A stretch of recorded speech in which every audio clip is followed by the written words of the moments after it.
Radio 5. Cádiz. Salud. El tiempo de entrevista lo dedicamos los martes a la salud. Hoy con el fisioterapeuta Juan Martín Beardo queremos ocuparnos del cuidado de la espalda, que en estos días es especialmente importante para cargadores y costaleros de nuestra Semana Santa. Juan, buenos días y bienvenido. Buenos días.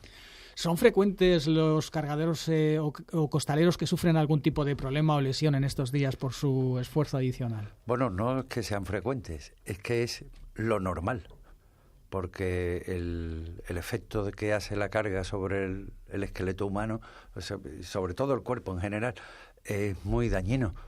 Y muchas veces todos estos daños se cubren un poco con la idea del folclore, pero no sabemos lo duro que puede resultar, y sobre todo por lo prolongado en el tiempo que es la ejecución del acto de la carga. Porque dura varias horas en algunos Claro, casos. este es el problema, como te explicaba antes.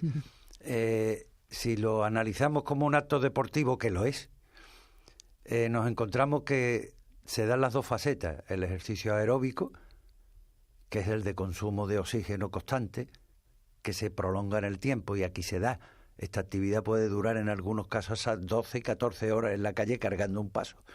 Pero también se da el anaeróbico, que es el explosivo, que es en el momento de la levantada, ¿no? Que podríamos hacer un parangón como los levantadores de peso. Entonces se dan los dos factores.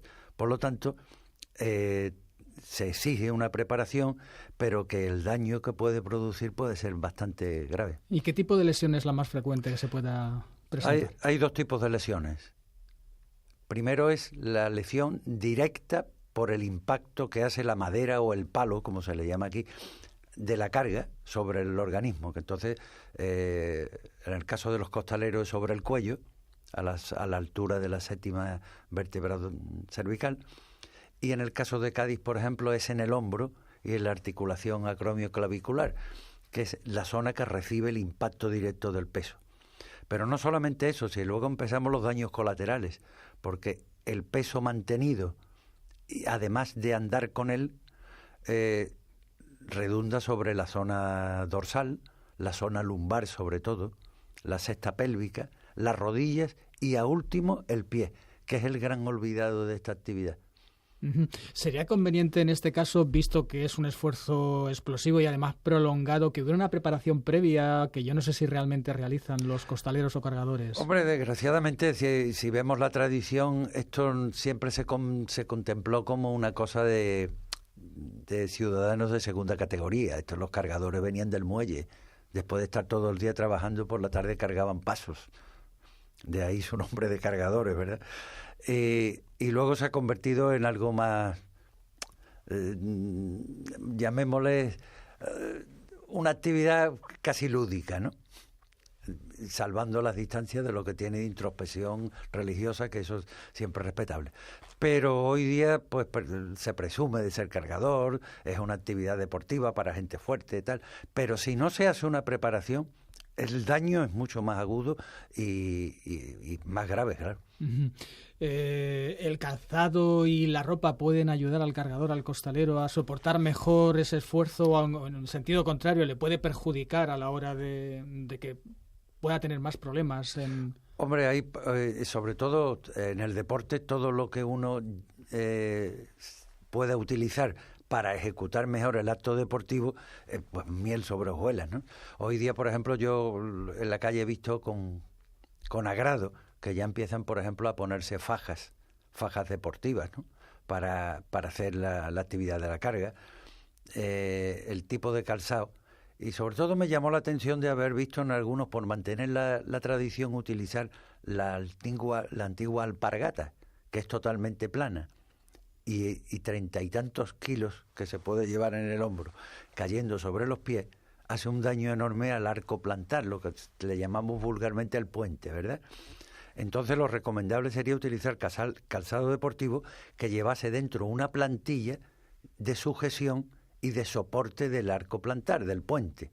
Esa zapatilla plana no es conveniente, lo mismo que cargar descalzo es una aberración para el cuerpo. Desde hace algunos años se han puesto de moda, tal vez no es la expresión más conveniente, han proliferado los centros de atención al costalero. Supongo que la atención a posteriori de por parte de los especialistas es casi inevitable y es conveniente en todo caso, ¿no? Sí. Además, esto ha sido un empeño que se puso en práctica en Andalucía.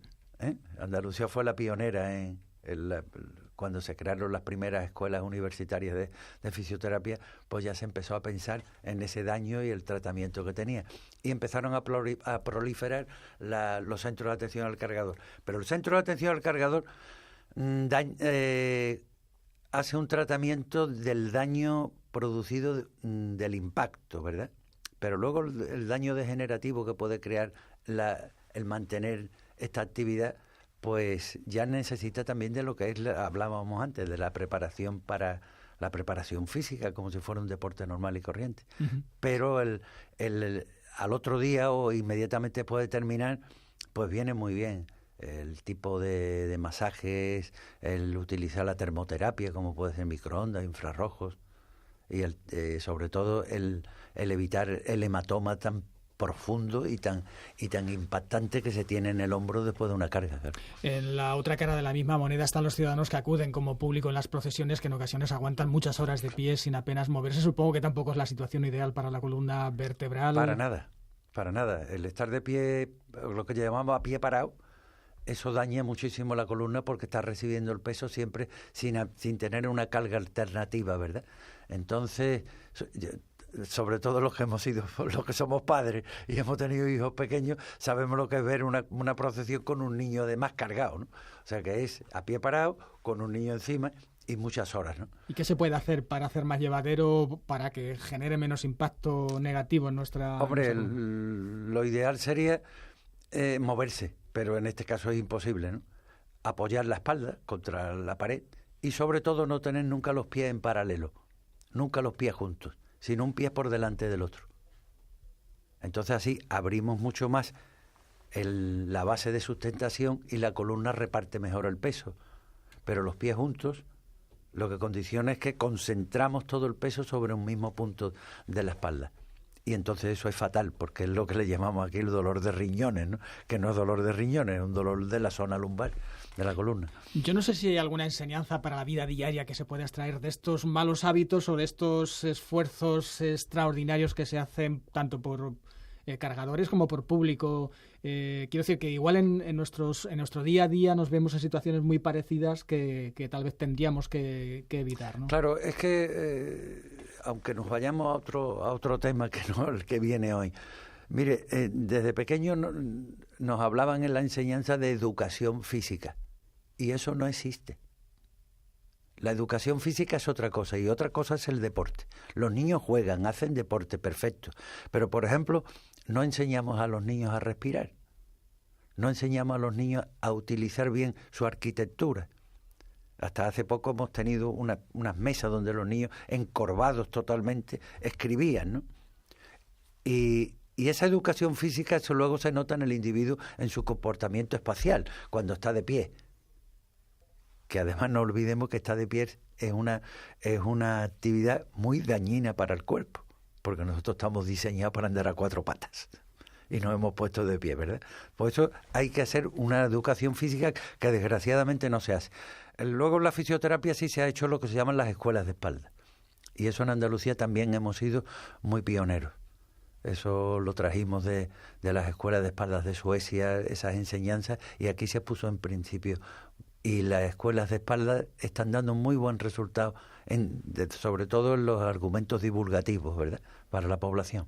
¿Cuál es el problema más frecuente de espalda que presentamos, el que más os encontráis en las consultas? El problema de espalda principal, con un porcentaje muy alto sobre las demás patologías, es el dolor lumbar, la lumbalgia. El dolor de riñones que se habla por aquí en el sur. ¿Que no tiene un solo motivo o sí es...? No, la lumbalgia es dolor lumbar, pero puede tener...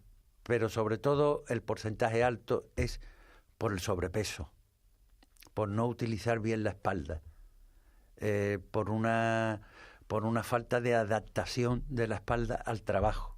Todos esos factores influyen. Y claro, la falta de actividad física, una persona que se conserve bien desde el punto de vista físico está mucho más defendida para lo que es el dolor de espalda. ¿Y cuáles son los malos hábitos más habituales con nuestra espalda? ¿El coger mal el peso, por ejemplo? ¿El que decías tú, el estar mal sentado? ¿Cuáles son los...? Sí, bueno, desde el punto de vista ergonómico, el coger más el peso, el adaptarse mal al puesto de trabajo, todo eso formaba parte de la enseñanza de ergonomía que también nosotros desarrollamos, ¿verdad? Enseñar al trabajador a utilizar sus argumentos físicos frente al puesto de trabajo. Pero luego en la vida diaria se cometen cantidad de aberraciones. Por ejemplo, un simple caso, las cocinas todas están diseñadas a la misma altura y las señoras no todas son iguales.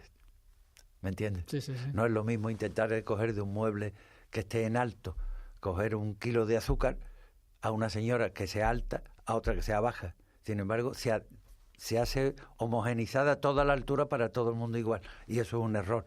Ver la televisión en esos sofás malditos, el dormir la siesta en un sofá, todo eso condiciona unas malas posturas que al final se convierte en un vicio postural que produce dolor. Siempre.